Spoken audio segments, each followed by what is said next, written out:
Hey y'all, it's Miss Hammock. Today we're going to learn how to make gumballs using primary colors: red, yellow, and blue. We're going to use our paint sticks to make our gumballs.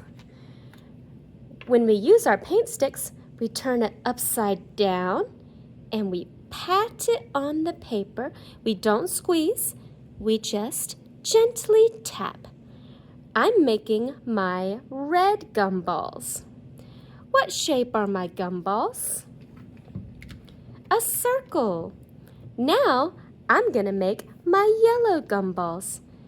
Tap, tap, tap, not squeeze, tap.